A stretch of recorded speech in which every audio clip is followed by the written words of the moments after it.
afternoon and welcome to your favorite afternoon show.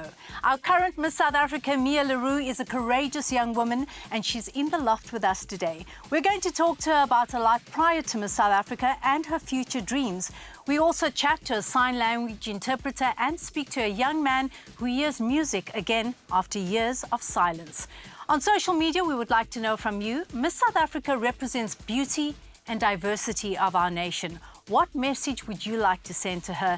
And remember to use the hashtag Afternoon Express in your comments. But first, let's start with Mia. Mia, congratulations, and it is so wonderful to actually meet you in person.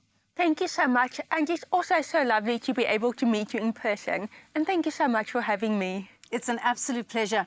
Mia, it's been a few weeks now since you've been crowned Miss South Africa. Has it sunk in for you yet?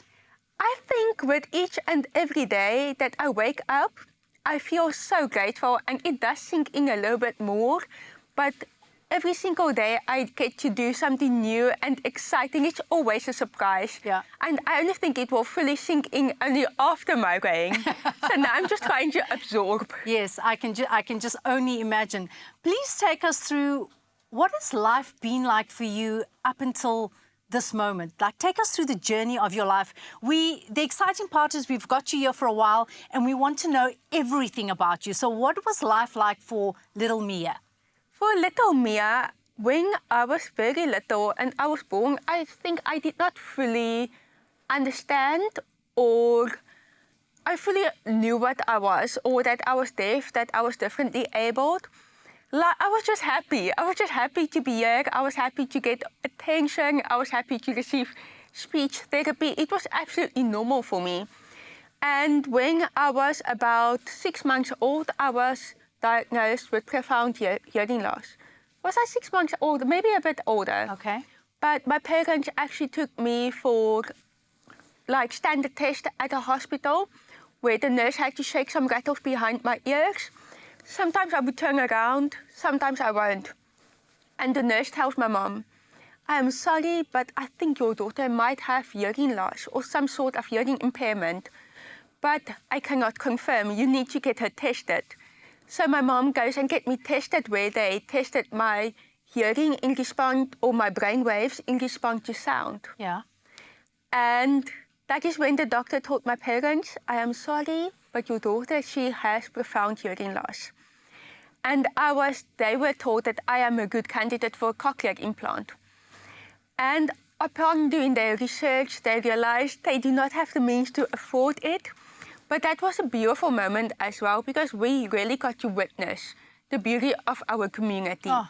And they really have like jumped in and like rallied together to really help raise funds for my cochlear implant, which I received at the age of 2 years old. And ever since then, I had to receive speech therapy at a small little school in Pretoria called the Karel de Tooy Centrum, where the deaf learn to speak. Yeah. And all of our time and all of our resources went towards that. I knew what it was like to work hard since I was 2 years old, and I was happy to do it. I was grateful to be able to do it, and that I was privileged enough to be able to do that. Fast forward, when I was 5 years old, I moved to a small town in Oudtshoorn. And that is when I started to realize something is different about me.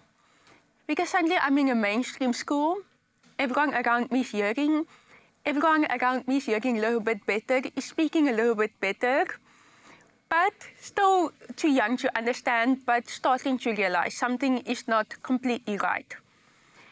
And as I grew up, I think when I got in about grade 5 to grade 7 is when it fully sunk in, when I was different. And that was probably one of the hardest times of my life, because I truly struggled to love myself, to accept myself. Because how can I love and accept myself if everyone around me is telling me that something is wrong with me, or telling me I'm not normal and treating me like a bit alien? But as I grew up, also during that time, I also never felt represented as well. I never saw someone like me achieving their dreams and doing amazing things, and seeing that someone like me is capable of a beautiful life. But growing up, and thanks thankfully, I also had really good parents that also helped to raise me that way. I also realized that my story is in my hands and that I do have the power to rewrite it. And, you know, when you're little and you always look for a hero. Yeah. And I just decided, why can't I be that hero? And help others have hope and give myself hope as well. And here I am. I did it. Wow, I am so moved by you. And I have no doubt that you at home are too. First of all, you're a book waiting to happen. You are a global story waiting to happen, and you certainly are a national story that is happening. You represent so much movement, so much change. You represent where the world is going to in terms of equality, in terms of diversity, and in terms of full acceptance. I salute you. Thank you so much for being here. Tell me, you say that you started to realize when you were in primary school that things were different. How were you received by the people that you were schooling with? Did you get that same sense of community that your parents got when they helped you with the implant, or was that a little bit different in school? I think it's a little bit different in school because kids do not know what they do. They are not educated. They do not have the capacity to have that same level of compassion. Yeah. And it's not something where I can be upset with them or blame them. It's just something I had to accept and forgive. It is just the way it was. Yeah. But it is something I want to help to prevent in the future. And it's not something that's going to happen in 1 year. Yeah. But I've got many more years in me. Yes, absolutely. To help create that change. Mia, thank you so much for joining us. You are absolutely inspirational, and you certainly have been the highlight of my day.